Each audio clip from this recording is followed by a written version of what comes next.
ღმერთმა მშვიდობა მოგცეთ. დღეს არის ხსენება ქართველი სასულიერო პირებისა, მღვდელმოწამე ნაზარის ქუთათელი-გაენათელი მიტროპოლიტის, გერმანე იეროთეოს და სვიმონ ხუცესთა, ანუ მღვდელმსახურთა და ბესარიონ მთავარდიაკონისა. ხუთი სასულიერო პირი მოწამეობრივად აღესრულა 1924 წელს. ერთი მიტროპოლიტი, სამი მღვდელი და ერთი მთავარდიაკონი. შეგვწევოდეს მათი ძალა და მადლი ჩემო ქართველებო. მიფიქრია ხოლმე, რომ რატომ უშვებს მაღალი ღმერთი ასეთ განსაცდელებს, რომ ერთი მეორეს მიყოლებით ეწირებიან სარწმუნოებისა და სამშობლოსთვის ადამიანები, ერისხალხი თუ სასულიერო პირი. მინდა რამდენიმე კითხვა დავსვა. შეიძლება ვინმე დამეთანხმოს, ან შეიძლება არ დამეთანხმოს. ეს მათი უფლებაა. იმ დროისათვის, უпростоრად სანამ წითლები შემოვიდოდნენ საქართველოში, თითქმის ყველა სოფელში ფუნქციონირებდა ერთი ან რამდენიმე ტაძარი.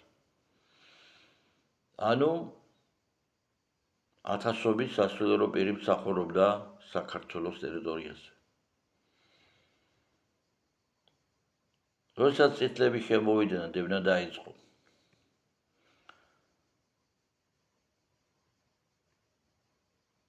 მოწამეები ასეთი ცოტა რატო ყავს? მაშინ, როდესაც სასულიერო პირთა რაოდენობა, ფიქსირდება 20-იანი წლების ბოლოს მაგალითად, კატასტროფულად შემცირდა, ხოლო შემდგომ, რა თქმა უნდა, მით უმეტეს მცირდებოდა კიდეც.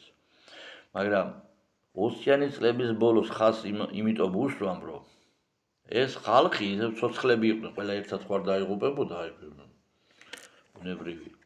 საქმე იმაშია, ჩემო ძვირფასებო, რომ ერთი მეორეს მიყოლებით სასულიერო პირები უარს ამბობდნენ მღვდლობაზე და ეგრეთ წოდებული ჩეკაში, სამართალდამცავ ორგანოების სტრუქტურებში დასტა დევს სასულიერო პირთა ღმერთის გმობის ფურცლები, რომ დაგმეს ღმერთი, გაიხადეს სამოსელი და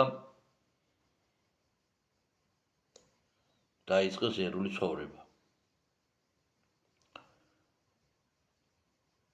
შეიძლება ვინმეს გაგიკვირდეთ, ან დამეთანხმოთ, ან არ დამეთანხმოთ, მაგრამ ანდახან ვფიქრობ, რომ ასეთი დევნა ეკლესიის გადარჩენის საფუძველია, რადგან ჯერ კიდევ საკითხავია, რომელი უფრო საშიში იყო ეკლესიის სიძლიერისთვის,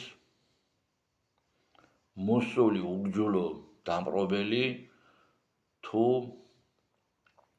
პატარა საშიშროებაზე დაფეთებული სასულიერო პირთა მთელი დასი, რომელი უფრო საშიშია ეკლესიისთვის.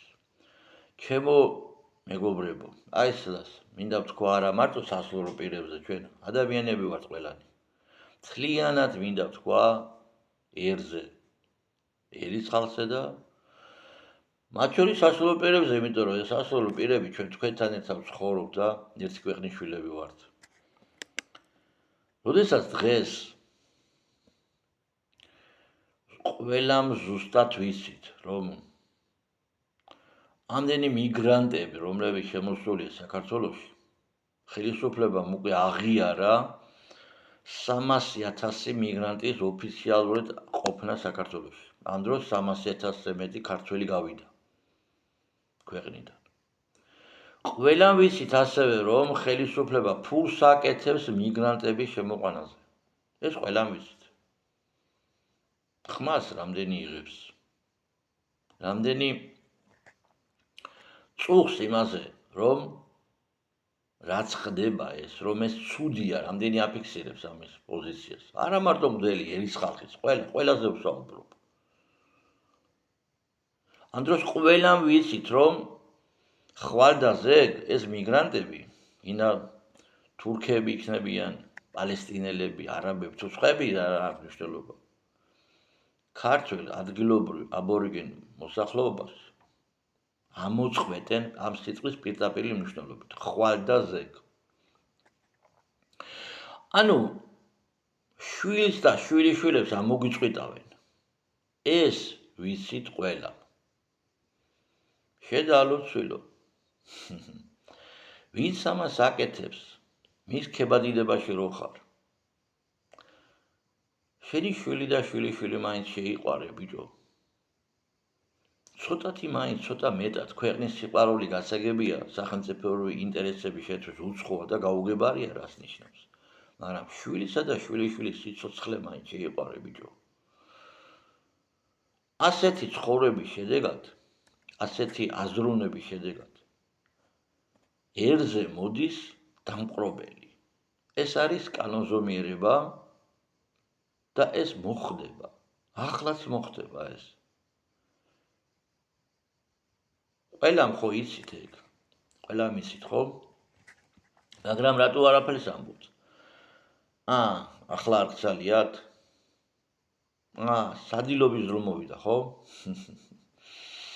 სადილის ფინანსებს კი ეგენი გიფინანსებენ, არა? კარგი. გააგზელე შენი ცხოვრება.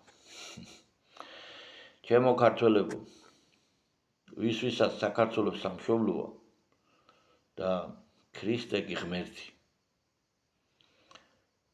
გაძლიერდით, ერთმანეთი იპოვეთ და სიმართლეზე დაფუძნებული ძალად ჩამოყალიბდით. დაგლოცოთ და გაგახაროთ მაღალმა ღმერთმა.